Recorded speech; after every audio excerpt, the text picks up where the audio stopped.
Traditionally, basically they say, oh, they cannot work with the elderly. Oh, they say, oh, the old people's man. You know, this is a perception. You know, stay away from the old people. You know, and they're not open to feedback. So some people feel, oh, they're Gen Y, they don't open to feedback. They always criticize. They always will revolt. You know, the lack of commitment and like to job hop. Actually, that's true because if you look at the number of jobs that even my nieces and nephews over the last 5 years, they will have maybe 3 jobs. You know, gone were the days where you're talking about lifelong. Probably you stick for one job for 10, 15 years. Yeah? So if you look at Gen Y, basically what is the perception? I mean, it's Gen X. What do Gen Y, the baby boomer, and traditionalists thought of the Gen X? Basically, Gen X are insensitive, and they also think that the older worker are outdated, and they should get rid of them. Gen X are very direct, and they want to basically retire all the baby boomers traditionalists. This is from the research by Tafak. And the baby boomers, what are they? They're not willing to learn. They're not willing to open to new ideas.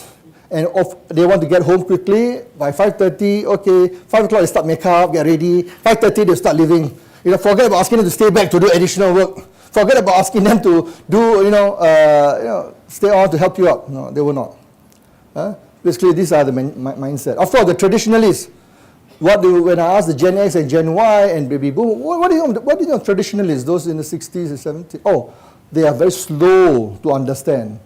Okay, and they are slow, period. They're very slow, you know. But we forgot that one day we're going to be like them. Yeah. So this is something we need to bear in mind. On average, across industry, I found is 18 months. Technology could be less than 12 months. High-tech companies. And what are the top 3 reasons? Why do good employees leave Gen Y? What do you think they leave the organization? Sandra? Better job satisfaction elsewhere, or something else that meets their higher goals elsewhere. Okay, aspiration goals, career development goals. Yeah, that's one of the reasons. What else? They're bored. Yeah, exactly, because you don't find a job no longer challenging. What else? Anybody else? A lot of them leave because they're doing the same job over this period, so they want to change in role. Yeah. They don't get it in the same organization. Absolutely. So that's where you need to really look at the job scope and look at how do you enlarge the job or find new ways to re-engage them, having other responsibilities. Interesting, you know, this is a guy who was interviewing a group of Gen Y. So let me see if I got this right. You want to skip all the steps and just go straight for the money. Go for the money, you know. You think you agree with this, Gen Y, they'll go for the money? Do you think Gen Y is only interested, or primarily, or among other things, the top 3 is about reward? You don't think so? No. Later you'll see whether that's true in a short while, some of the research I show, but it is one of the top 3. Show me the money! Show me the money! You don't show them the money. To them, money is hygiene.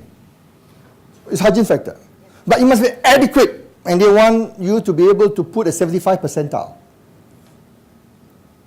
You must be above market to be able to attract that. I'm talking about these are good Gen Y high potentials. What drives employee engagement? What makes them do, say, and stay? You know, engagement is the 3 words. What they do, what they say, and what they say. And they stay in the organization. So what is it that will drive the employee engagement? The belief in the company. Yeah, belief in the company, okay, maybe, yeah.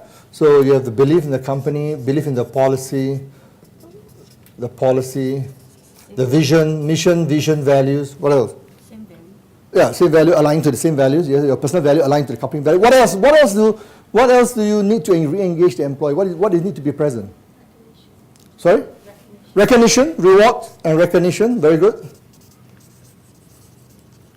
Team spirit or esprit de corps. All these things can be classified as what we call the organizational environment, or what we call climate.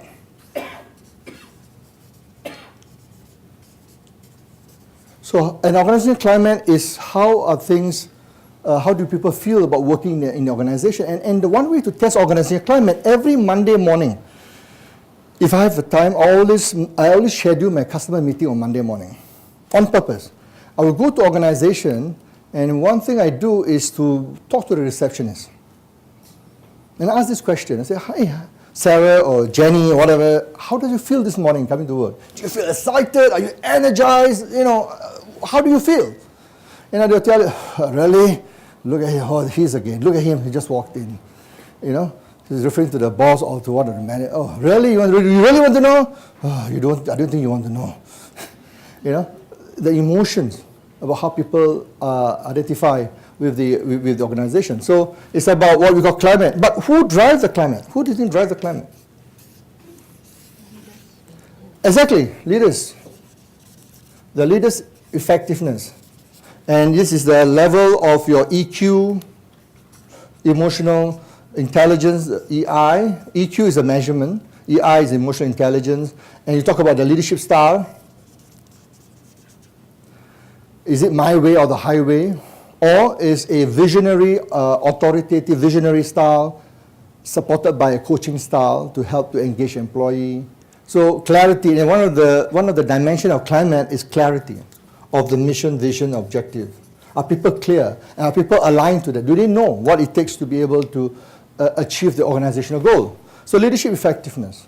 So that's why I'm here today to talk about why leaders need to rethink about leaders, how do you re-engage them. If you do what I just covered today, your future is historic. So my advice to you, learn or review what we discussed, share with your team leader, share with your line manager and CEO and your colleagues. And this is all my social networking. You have my email, my LinkedIn, my Facebook, my Twitter. And I'm very active on Facebook and LinkedIn, not as much as Twitter. To me, Twitter is more for the celebrity and all that, you know, politician. Yeah. So I don't use Twitter. I use a lot of LinkedIn for professional and Facebook for more for my students, my master's students who want to connect with me on a personal basis. That's all.